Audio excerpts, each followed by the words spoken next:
What's up mga kaguro at mga mag-aral?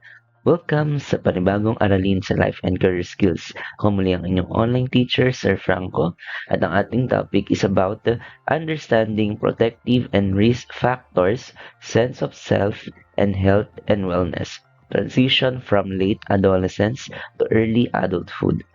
Sa lesson na ito, pag-uusapan natin ang protective factors at risk factors na nakaapekto sa development ng isang tao habang siya ay nagtatransition mula late adolescence patungo sa early adulthood.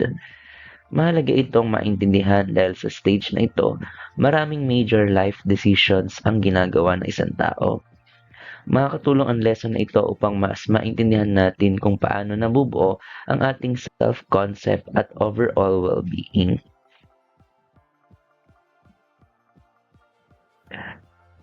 Pagkatapos ng lesson na ito, inaasahan na matutukoy ninyo ang iba't ibang protective at risk factors na nakakaapekto sa self-concept. Magagawa rin ninyo na ipakita ang mga factors na ito gamit ang graphic organizers tulad ng concept map o mountain trail. At higit sa lahat, ma-appreciate ninyo kung gaano nakakatulong ang mga factors na inyong personal at well-being. Let's have first a pre-activity before we start with our lessons. Teachers may use this slide to serve as engagement activity to their students. So this is a picture of a child who was born in a slum area. There are many substance users in their environment. There are also gang members. However, he has a loving family who teaches him values. Look at the pictures and we will discuss more about it. Can you tell me about this picture? Also, answer these processing questions. What factors will endanger this child? What factors will help this child make it or succeed in life? What do you think the future will be for this child? Another pre-activity, protective and risk factors. First, think of something that helps a person stay safe, healthy, and strong, or what we call protective factor. Then also think of something that might lead to concern or challenges in the future, or risk factor. As a senior high school student, list down a protective or risk factor that may help or hinder you from attaining your goals after high school should you wish to pursue your college degree.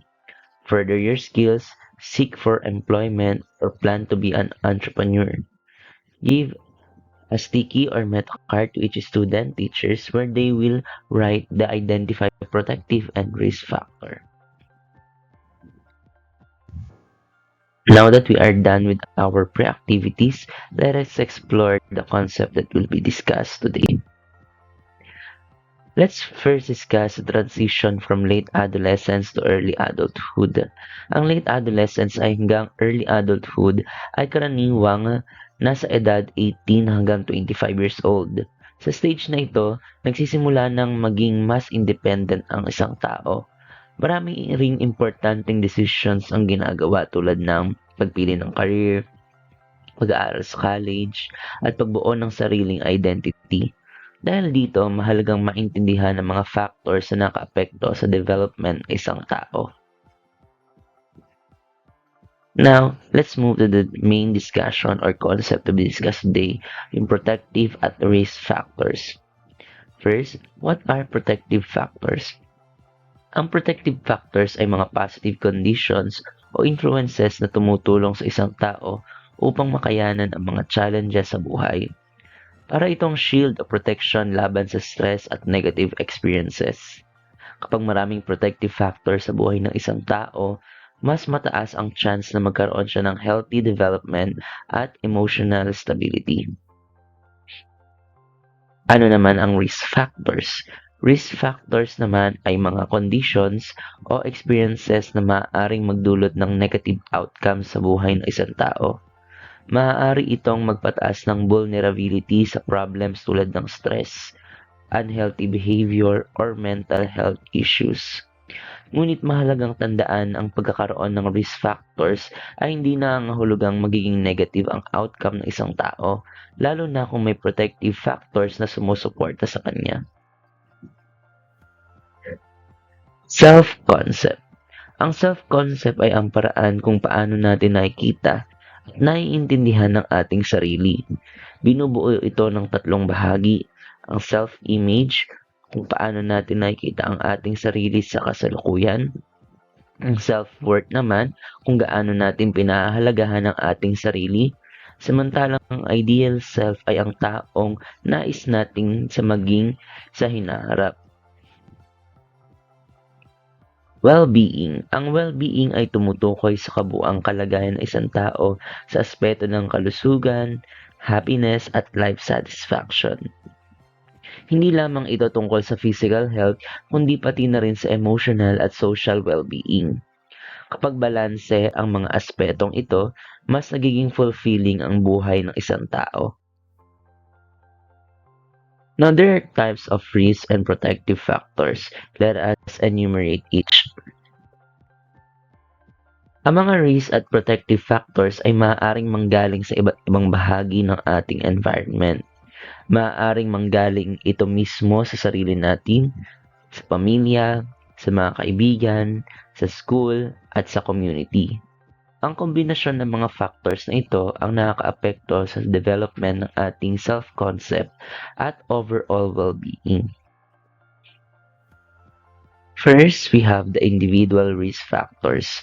Ang mga personal conditions o behaviors na maaaring magdulot ng challenges sa development isang tao ay ang individual risk factors. Halimbawa nito ang substance abuse, poor behavioral control, o mataas na emotional distress. Ang mga factors na ito ay maaaring makaapekto sa decision-making, relationships at mental health ng isang tao. Ang individual risk factors ay mga personal experiences o behaviors na maaaring magdulot ng challenges sa development ng isang tao. Halimbawa nito ay ang exposure sa violence, substance use, o mataas na emotional distress. Maaaring din kabilang dito ang learning difficulties o poor behavioral control. Kapag hindi na-address ang mga factors na ito, maaaring makaapekto ito sa self-concept at decision-making ng isang tao. Meron din naman tayo syempreng individual protective factors. Ito naman yung mga personal strengths na tumutulong sa isang tao upang magtagumpay sa buhay. Halimbawa nito ang mataas na academic performance, magandang social skills, at strong goals education. Ang mga factors na ito ay nakakatulong sa pagbuo ng confidence at positive self-concept. Ang individual protective factors ay personal strengths ng isang tao. Ang mga traits na ito ay tumutulong sa isang tao upang makayanan ang challenges at makamit ang kanyang goals. Dahil dito, nagiging mas positive ang kanyang self-concept at outlook sa buhay. Examples of individual protective factors are high IQ, high academic performance, strong educational aspirations, developed social skills and competencies, and positive values or beliefs. Now, let's move to the relational risk and protective factors. Ito naman yung hindi galing sa sarili natin, kundi sa mga factors na nakapalibot sa atin. Ang relational risk factors ay mga negative influences mula sa relationships o environment isang tao. Halimbawa nito ay poor family relationships, inconsistent parenting, o association with delinquent peers. Maaari rin itong magmula sa peer rejection o involvement. Ang mga ganitong experiences ay maaaring makaapekto sa behavior, confidence at emotional development ng isang tao. Relational protective factors naman ay nagmumula sa supportive relationships ng isang tao. Kapag may open communication sa pamilya at supportive na teachers at peers, mas nagiging positive ang development ng isang individual. Nakakatulong din ang shared family activities at parental guidance sa emotional stability. Ang mga factors na ito ay nagpapalakas ng confidence at sense of belonging. Isa-isahin natin ang mga uri ng relational, risk, and protective factors. First, we have family factors. Malaki rin ang impluensya ng family environment sa development ng isang tao. Kapag supportive ang pamilya at may open communication, nagiging protective factor ito. Ngunit kung may family conflict, poor supervision o substance abuse sa pamilya, maaaring maging risk factor ito sa development ng concept ng isang tao. Peer and school factors. Ang school at peer environment ay isa ring malaking factor sa development ng self-concept. Ang pagkakaroon ng supportive friends at teachers ay nakakatulong sa emotional growth ng isang student. Ngunit ang peer pressure, bullying, or rejection ay maaring magdulot ng stress at pagbaba ng self-confidence. Community factors. Ang community environment ay may malaking epekto rin sa development ng isang tao. Kapag ang community ay may supportive programs, safe spaces, at positive role models, nagiging protective factor ito. Ngunit kapag mataas ang crime rate o violence, maaring maging risk factor ito para sa kabataan. Development areas and factors affecting self-concept.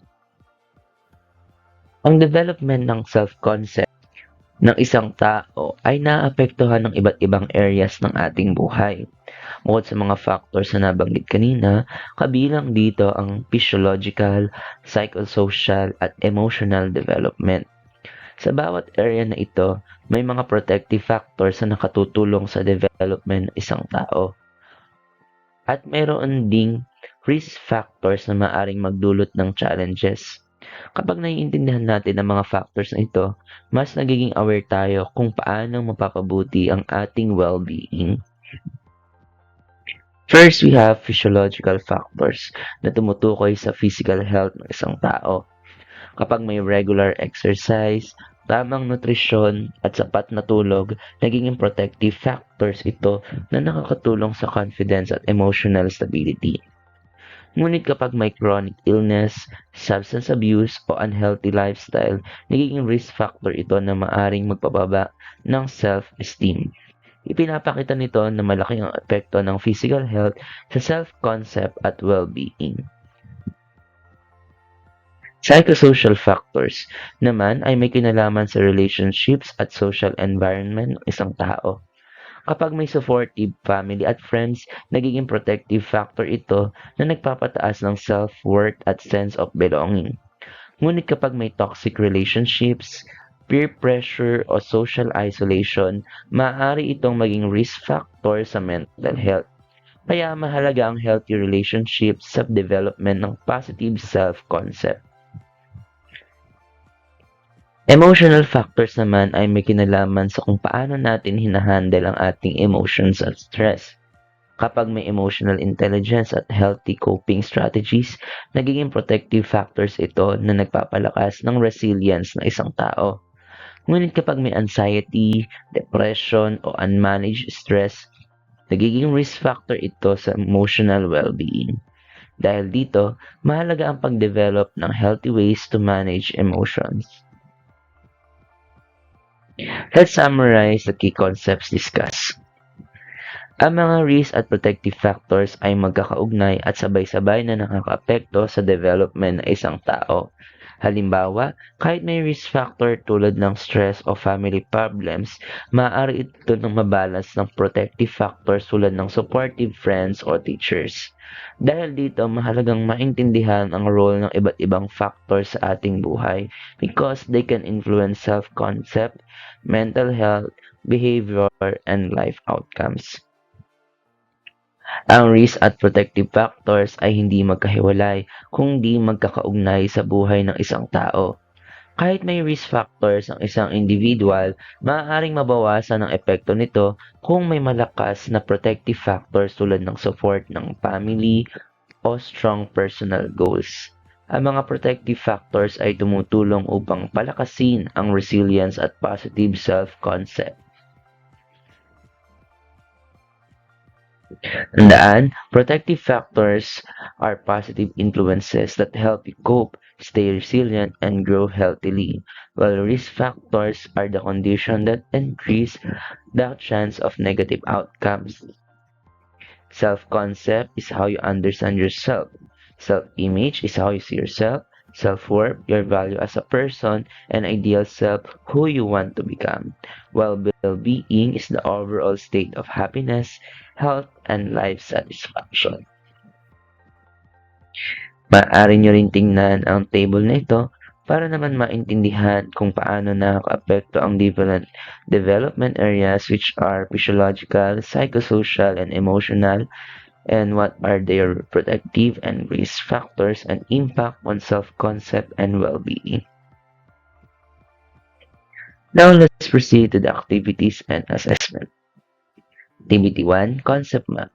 Para sa activity na ito, gagawa kayo ng concept map. Ilagay ninyo ang mga risk factors at protective factors na maaring makita sa inyong environment. Pagkatapos, ipakita kung paano nakakaapekto ang mga factors na ito sa inyong self-concept at well-being. Activity 2, Short Answer. Answer the given questions. Activity 3, Scenario Analysis. Read the scenario and identify the following.